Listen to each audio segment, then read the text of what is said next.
Good morning class, welcome your accountancy video.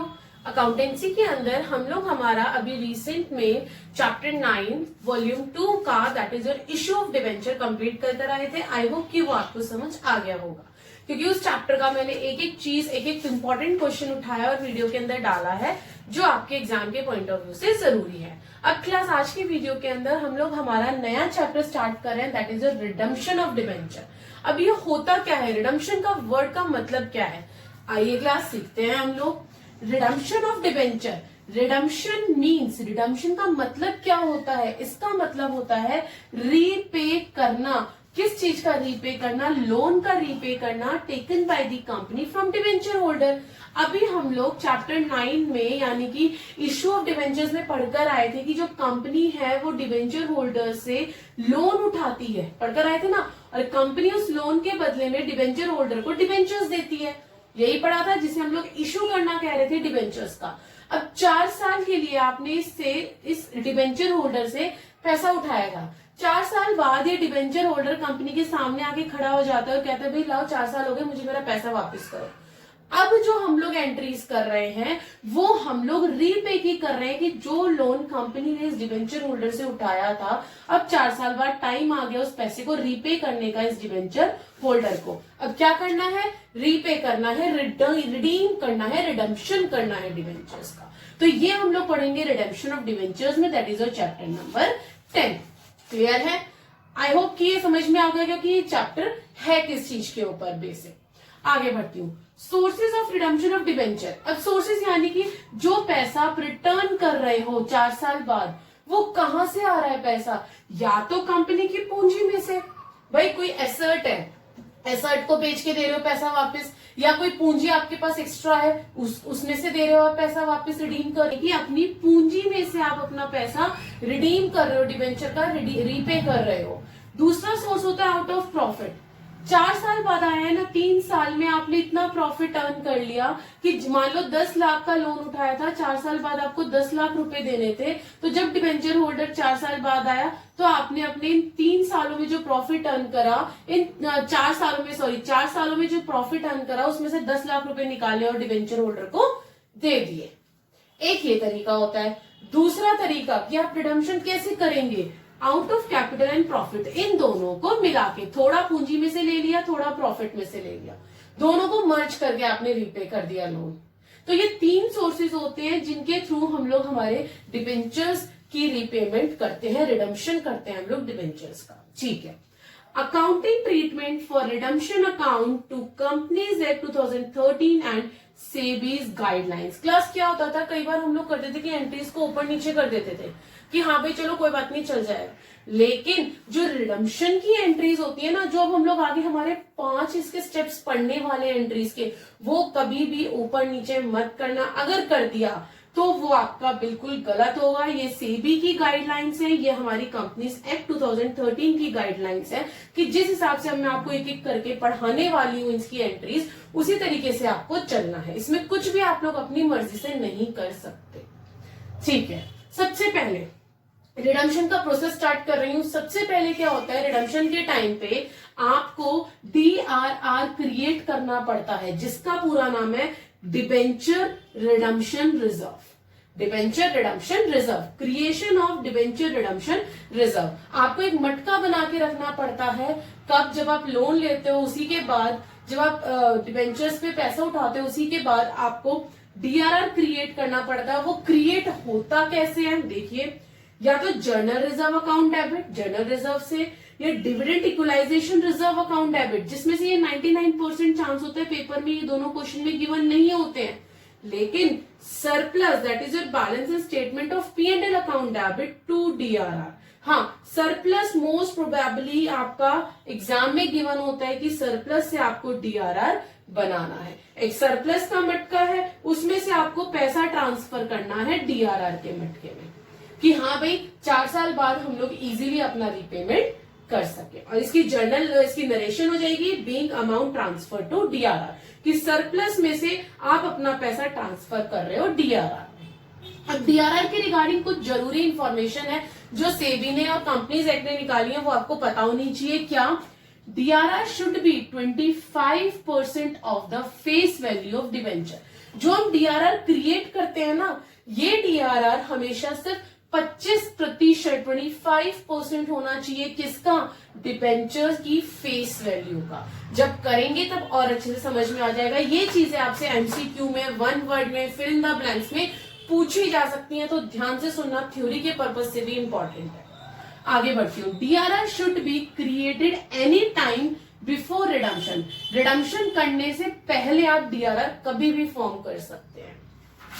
DRR should be 100% of the face value of debenture if debentures are redeemed out of profit। अगर आपकी debentures redeemed हो रहे हैं out of profit, तो उस case में DRR जो है वो 100% भी बन सकता है आपके डिबेंचर की फेस वैल्यू के ऊपर। DRR is only required to be created for non-convertible debentures। बहुत इंपॉर्टेंट पॉइंट है कि जो DRR है वो जरूरी है क्रिएट करना सिर्फ नॉन कन्वर्टेबल डिबेंचर्स के लिए, कन्वर्टेबल डिबेंचर्स के ऊपर नहीं होता है। आगे बढ़ती हूं। DRR is exempted for. DRR किसके लिए एग्जेम्प्टेड है? कौन कौन ऐसे वो है इंस्टीट्यूशंस है या कौन सी ऐसी कंपनीज है जिनमें DRR नहीं बनता है? सबसे पहले बैंकिंग कंपनीज। भाई जो खुद पैसों का भरमाल है वो DRR क्या बनाएगा? उसके पास तो बैंक के पास तो अपने आप इतना पैसा आता है, तो उसे DRR बनाने की जरूरत ही नहीं होती है। और दूसरा, all India financial institutions regulated by RBI। वो सारी फाइनेंशियल इंस्टीट्यूशंस जिन्हें RBI खुद रेगुलेट करती है, उन्हें DRR बनाने की क्या नीड है? तो ये दो ऐसी आपकी कंपनी, एक बैंकिंग कंपनीज और एक फाइनेंशियल इंस्टीट्यूशंस, दो ऐसी चीजें जिसके अंदर DRR क्रिएट नहीं होता है। इन सारी इंफॉर्मेशन को ध्यान से पढ़ना, लिखना और समझना, क्योंकि ये आपके थ्योरेटिकल बेसिस के हिसाब से भी इंपॉर्टेंट है क्लास। आगे बढ़ती हूँ। सेकेंड, सबसे पहले हम लोगों ने DRR क्रिएट कर लिया, अपना पैसा ट्रांसफर कर लिया। अब बारी आती है DRI, जिसका मतलब है डिबेंचर रिडम्पशन इन्वेस्टमेंट। अब आपको इन्वेस्टमेंट खरीदनी होती है क्लास। अगर आप कोई भी एसेट परचेज करते हो तो आप क्या एंट्री लिखते हो? नॉर्मल सी बात है, मैंने मशीनरी खरीदी तो machinery account debit to bank account, यही लिखते हो ना। उसी तरीके से आपको यहाँ करना है। अगर आपने डिबेंचर रिडम्पशन इन्वेस्टमेंट खरीदी है, परचेज करी है, तो उसकी एंट्री क्या हो जाएगी? Debenture redemption investment account debit to bank account, और नरेशन हो जाएगी बीइंग इन्वेस्टमेंट परचेज। अब इससे रिलेटेड भी आपके पास दो इंफॉर्मेशन है। क्या? DRI should be 15% of the face value of debenture. जो DRI होता है, जैसे DRR 25% बनता है, DRI जो है वो 15% बनता है डिबेंचर की फेस वैल्यू पे, to be redeemed in the following years. और किन किन ईयर्स में जो आपके क्या कहते हैं, DRI should be 15% of the face value of debentures to be redeemed in the following years. और ये जो है रिडीम किया जाता है आगे के ईयर्स में। कैसे, वो मैं आपको क्वेश्चन में करते वक्त समझाऊंगी। DRI should B purchase from, कब खरीद सकते हो? जो सेबी की गाइडलाइंस है, जो कंपनीज एक्ट की गाइडलाइंस है, DRI सिर्फ और सिर्फ 1 अप्रैल से लेके 30 अप्रैल, यानी कि सिर्फ अप्रैल के मंथ में ही DRI खरीदी जाती है।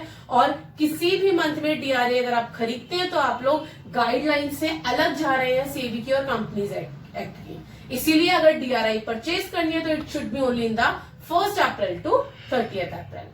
थर्ड एंट्री देखते हैं इसकी।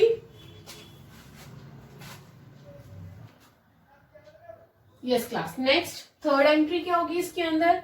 अभी हमने सबसे पहले DRR को क्रिएट करा, उसके बाद हमने हमारी DRI परचेज कर ली। अब DRI परचेज करने के बाद उसे सेल भी करेंगे बिफोर रिडम्पशन।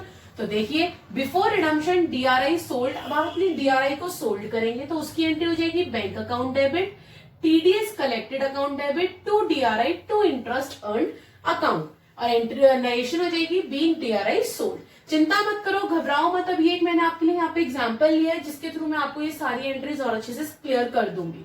नेक्स्ट है on the date of redemption. अब जब रिडम्पशन की डेट आई 4 साल बाद, जैसा कि मैंने स्टार्टिंग में बताया था, जो डिबेंचर होल्डर्स थे वो आके कंपनी के दरवाजे पे खड़े हो गए कि ला लो भाई हमारे पैसे वापस करो, 4 साल पूरे हो गए हैं। तो जब ड्यू की एंट्री होगी रिडीम के दिन on the date of redemption, 2 entries होती है, पहले ड्यू की और फिर पेड की। तो ड्यू की एंट्री हो जाएगी परसेंटेज डिबेंचर अकाउंट डेबिट, और इसके अंदर हमेशा आपकी फेस वैल्यू आती है क्लास। क्या आती है? फेस वैल्यू आती है प्रीमियम और रिडम्पशन अकाउंट इफ एनी, अगर प्रीमियम है तो वो आ जाएगा, और टू डिबेंचर होल्डर अकाउंट, और क्या आ जाएगा आपका टू डिबेंचर होल्डर अकाउंट आ जाएगा। ठीक है, उसके बाद आपकी क्या हो जाएगी narration, being amount due. Narration क्या हो जाएगी कि हमारी अमाउंट ड्यू हुई है जो हमें डिबेंचर होल्डर को पेड करनी है। अब बारी आती है उनको पेड करने की, अभी तो ड्यू की एंट्री कर दी, अब पेड भी तो करोगे ना, वो आपके दरवाजे पे खड़े हैं, तो कैसे करोगे, debenture holder account debit to bank account. उनको आपने चेक पकड़ा दिया कि ये लो भाई तुम्हारा चेक और तुम अपने घर जाओ, हम अपनी कंपनी में खुश, और नरेशन हो जाएगी बीइंग अमाउंट पेड। और सबसे लास्ट एंट्री जो हम लोगों ने डीआरआर क्रिएट किया था ना स्टार्टिंग में क्लास, उसे हम लोग लास्ट में ट्रांसफर कर देते हैं अपने जनरल रिजर्व में। उस मटके को हम लोग हमारे जनरल रिजर्व में डाल देते हैं, खाली कर देते हैं। तो DRR account debit to general reserve account. Clear to all. और इसकी नरेशन हो जाएगी being DRR to general reserve. और ये चीज याद रखना कि ये दोनों ही लायबिलिटी है क्लास, डीआरआर भी और जनरल रिजर्व भी। और याद है ना, अगर हमारी लायबिलिटी बढ़ती है, अगर लायबिलिटी इंक्रीज होती है तो कहाँ आती है हमारी लायबिलिटी, इंक्रीज हुई लायबिलिटी हमारी क्रेडिट हो जाती है। और अगर हमारी लायबिलिटी कम होती है, देखो डीआरआर के मटके में से पैसा ट्रांसफर हो रहा है यहाँ पे जनरल रिजर्व के में, जनरल रिजर्व में आ रहा है, लायबिलिटी बढ़ती है तो क्रेडिट होती है और लायबिलिटी घटती है तो डेबिट होती है। अगर इस चीज से आप लोग याद रखें, अपने जो हम लोग 11th क्लास में हमारे रूल्स पढ़कर आए, अगर वो रूल्स याद रखेंगे तो जर्नल एंट्री करने में आप लोगों को कभी भी कोई प्रॉब्लम नहीं आएगी। Clear to all. चलो, ये मेरे ख्याल से पांचों एंट्रीज आपको समझ आ गई होंगी। अब एक एग्जाम्पल के थ्रू और समझाती हूँ मैं कैसे। देखिए, मान लो हम लोगों ने इशू करे थे 1000 डिबेंचर्स 100 रुपए के हिसाब से, यानी कि 1 लाख के डिबेंचर्स हम लोगों ने इशू कर दिए। पहला साल बीता, दूसरा, तीसरा, चौथा, पांचवा, 5 साल जा रहे हैं। 5 साल बाद रिडीम के लिए डिबेंचर होल्डर हमारे कंपनी के दरवाजे पे आके खड़े हो जाएंगे। तो अब हमें इन 5 सालों में क्या क्या करना है, ये सबसे पहला काम क्या बताया मैंने, डीआरआर क्रिएट होगा। और डीआरआर किसके ऊपर क्रिएट होता है, जो हमारे डिबेंचर की फेस वैल्यू होती है उसका 25%, यानी कि 1 लाख का 25% कितना हो गया, 25,000 हो गया। तो कर दीजिए surplus account debit to DRR, कितना 25,000 क्रिएट कर दिया। उसके बाद सेकंड हम लोगों ने, मैंने बताया था कि हम लोग हमारी डीआरआई परचेज करते हैं, इन्वेस्टमेंट परचेज करते हैं, डिबेंचर रिडम्पशन इन्वेस्टमेंट। ठीक है भाई, परचेज कर लीजिए। और कितनी होती है वो, 15% हमारी face value of debenture, debenture की फेस वैल्यू पे। तो 15% को आप क्या कर देंगे, 1 लाख का 15% कितना हो गया, 15,000। तो DRI account debit to bank कितने से कर दोगे, 15,000 से कर दोगे। भाई परचेज भी कर ली, अब परचेज करिए तो सेल भी करोगे, तो सेल करने की एंट्री क्या हो जाएगी, bank account debit to DRI, 15,000 से आपने सेल भी कर दी। ठीक है भाई, अब बारी आती है रिडम्पशन की डेट की, on the date of the redemption, जो भी हम लोग पढ़कर आए थे। अब रिडम्पशन वाले दिन क्या हुआ कि सारे डिबेंचर होल्डर आके खड़े हो गए। आपको पहले ड्यू की एंट्री कर देनी है, तो ड्यू की एंट्री अभी हमने पढ़ी, percentage debenture account debit to debenture holder. कितने देने हैं आपको, पूरे 1 लाख रुपए देने हैं ना। ठीक है भाई, हम 1 लाख रुपए दे देंगे। अब अपना चेक काट के दे दीजिए उनको, तो चेक काट के देने की एंट्री हो गई debenture holder account debit to bank. कितने का चेक काट के देंगे, पूरे 1 लाख का, क्योंकि ना ही यहाँ पे मुझे कोई प्रीमियम तो दिख नहीं रहा था, तो पूरे 1 लाख का हो जाएगा। तो 1 लाख का आपने चेक काट के दे दिया जी। ठीक है, अब एट द लास्ट हम लोग हमारे डीआरआर का पैसा कहाँ ट्रांसफर कर देंगे, जनरल रिजर्व में ट्रांसफर कर देंगे। तो DRR account debit to general reserve, कितना था डीआरआर का, 25,000, तो उसको ट्रांसफर कर दीजिए जनरल रिजर्व में। सो क्लास, इन एंट्रीज को आपको बहुत अच्छे से समझना है, रटना मत, रटोगे तो भूल जाओगे एग्जाम टाइम में। मान लो सरप्लस की मैंने एंट्री करी इस डेट पे, डीआरआई मैंने परचेज करा इस डेट पे, इसको मैंने सेल भी कर दिया। ठीक है, और रिडम्पशन वाले दिन ही, जिस दिन हमारी रिडम्पशन की डेट थी, हमारे डिबेंचर होल्डर आके खड़े हो गए कि भाई हमें पैसा दो, हमने पेड भी कर दिया। और लास्ट में हमने सेम डे पे हमारे डीआरआर को क्या करा, जनरल रिजर्व में ट्रांसफर भी कर दिया उसने पैसे को, जितना भी हमारे डीआरआर के मटके में, डीआरआर के मटके में पैसा था सारा का सारा जनरल रिजर्व में डाल दिया। आई होप कि अब आपको ये और अच्छे से क्लियर हो गया होगा, जितना भी थ्योरेटिकल पार्ट मैंने आपको कराया। अब मैं आप लोगों को आपके बुक के जो या आपके चैप्टर के पीछे के बैक के जो प्रैक्टिकल क्वेश्चंस होते हैं वो करवाती हूँ। यस क्लास, सबसे पहले क्वेश्चन नंबर फर्स्ट आपकी बुक का ही क्या बोल रहा है वो, star limited is a manufacturer of chemical fertilizers, its annual turnover is ₹50 crore, उसकी एनुअल टर्नओवर दे रखी है। Company had issued 5,000 12% debentures of ₹500 each at par. जब आप ये लाइन पढ़ लो ना, तो सबसे पहले सोल्यूशन में इसी लाइन को उतारा करो ताकि बाद में कंफ्यूज ना हो जाओ। 5,000 डिबेंचर है और 500 ईच के हिसाब से। Calculate the amount of DRR which needs to be created to meet the requirement of law. अब लॉ के हिसाब से आपको क्या करना है, DRR क्रिएट करना है। सो सिंपल क्लास, सबसे पहले देखो आपके टोटल कितने रुपए के डिबेंचर्स हो गए, 5,000 डिबेंचर्स 500 के हिसाब से यानी कि 25 लाख हो गए, 25 लाख के डिबेंचर्स हो गए। और ये आपकी हो गई क्या, फेस वैल्यू हो गई। अब हम लोग जो DRR क्रिएट करते हैं वो फेस वैल्यू का 25% करते हैं, एम आई राइट? तो कर दीजिए 25 लाख का 25% आ जाएगा मेरा 6,25,000। देखिए कितना सिंपल सा क्वेश्चन था और कुछ नहीं करना हमें इसमें। Next question, question number 2, young India limited had issued the following debentures. ठीक है, सबसे पहले ए पार्ट, 1,10% फुल्ली कन्वर्टेबल डिबेंचर्स। यहां पढ़ते के साथ ही मैं क्वेश्चन को आगे रीड नहीं करूं तो बेटर है। क्यों? क्योंकि कन्वर्टेबल डिबेंचर्स है और हमारे जो ये बनता है DRR, वो अभी मैंने थ्योरी में इसी वीडियो में पीछे बताकर आया कि नॉन कन्वर्टेबल डिबेंचर्स पे बनता है, करेक्ट? तो इसका मतलब ए का तो हमारा कुछ भी नहीं होगा। पढ़ने को क्वेश्चन पढ़ लो पूरा, लेकिन जब कन्वर्टेबल डिबेंचर्स आ गए तो उसका कुछ नहीं होगा। Of ₹100 on 1st April 2016, redeemable by conversion after 5 years। कुछ भी नहीं होगा इसका। ठीक है, बी पढ़ते हैं, 20,000 10% डिबेंचर्स ऑफ ₹100 ईच। पढ़ लिया, पढ़ते के साथ ही लिखो 20,000 10% डिबेंचर 100 ईच, 20,000 डिबेंचर्स हैं और 100 ईच के हिसाब से है। ठीक है, redeemable after 4 years, 25% debentures in cash, जिसमें से 20,000 100 के हिसाब से हो गए मेरे 20 लाख। अब इस 20 लाख में से वो बोल रहा है कैश में 25% यानी कि 5 लाख, और आगे एंड 75 बाय कन्वर्जन, फिर से कन्वर्जन आ गया तो 75% कन्वर्ट हो गए कन्वर्जन वाले इनकी 15 लाख। तो इनका तो कुछ होगा नहीं, इनका तो DRR बन ही नहीं सकता। ठीक है भाई, state the amount of DRR required to be created as per the companies act. Companies act के अकॉर्डिंग कन्वर्जन का बनता नहीं है। बचा जो हमारा कैश का था 5 लाख, इसका हम बना देते हैं 25%। 5 लाख का 25% बन गया 1,25,000। ये छोटे छोटे बेसिक क्वेश्चन आई होप की समझ आए होंगे। अब मैं अगला क्वेश्चन उठाती हूँ अपना।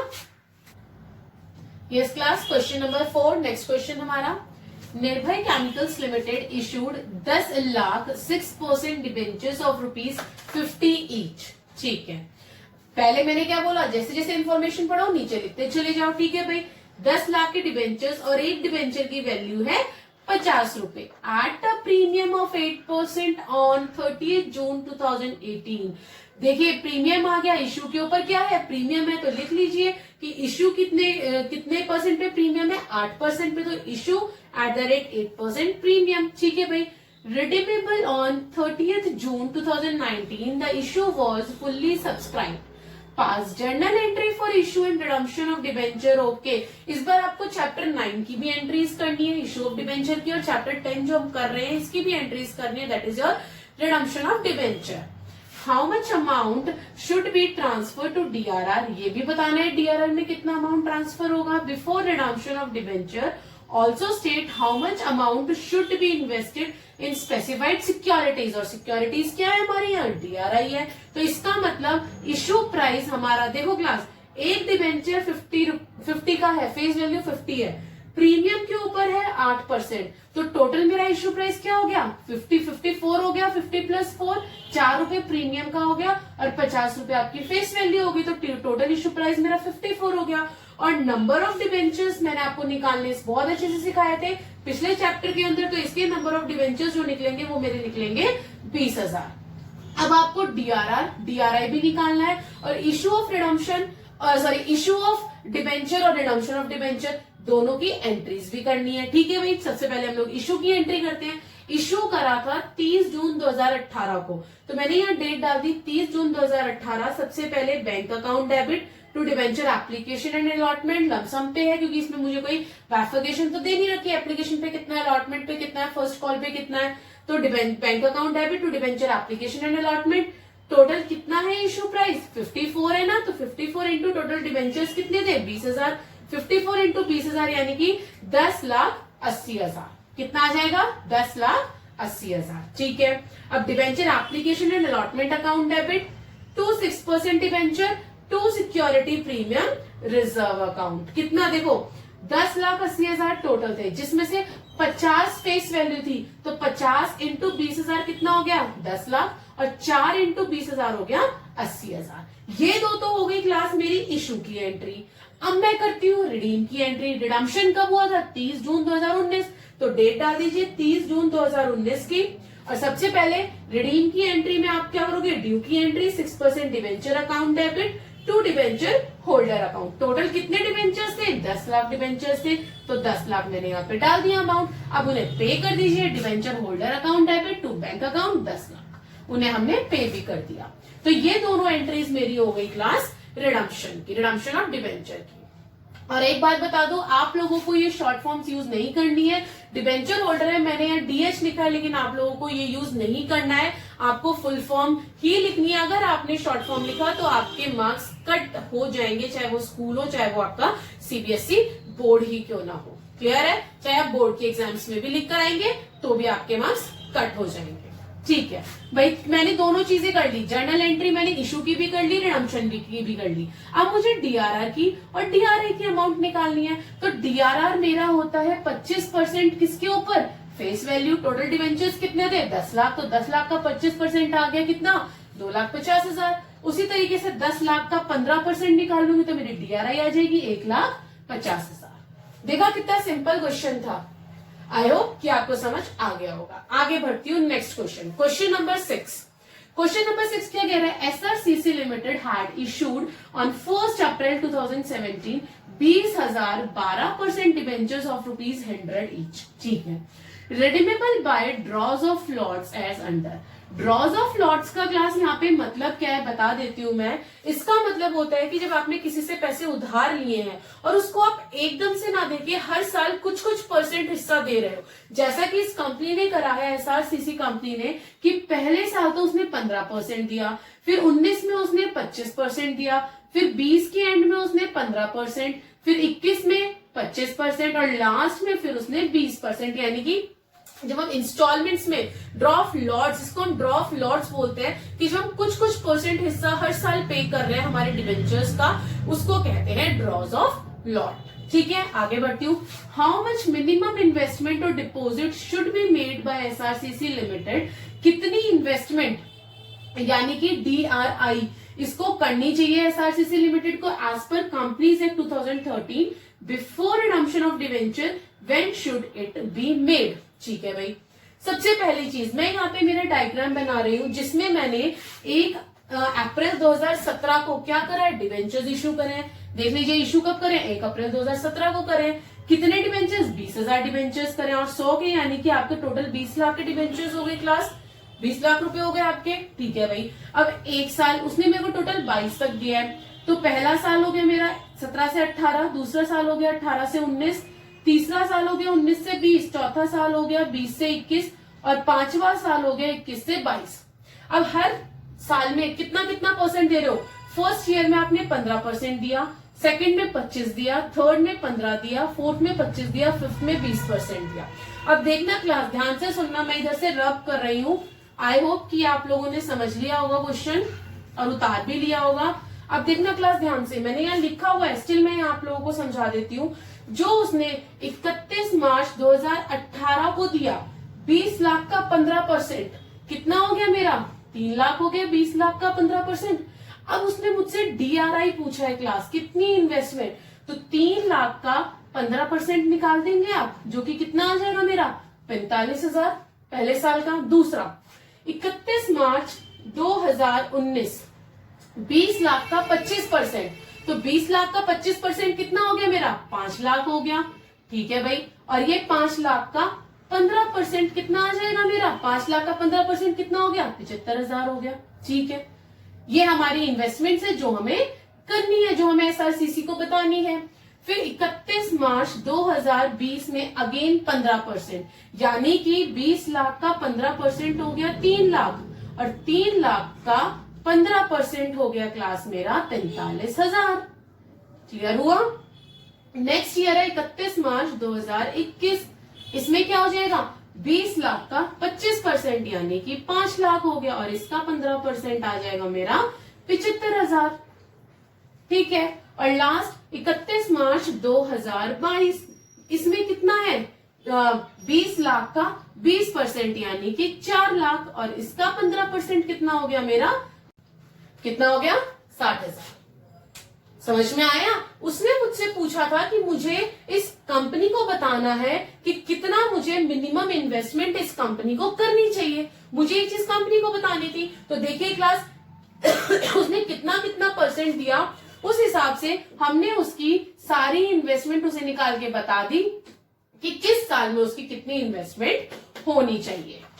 आई होप कि आपको ये क्वेश्चन अच्छे से क्लियर हो गया होगा। एक और क्वेश्चन देखते हैं हम लोग इसी चैप्टर का।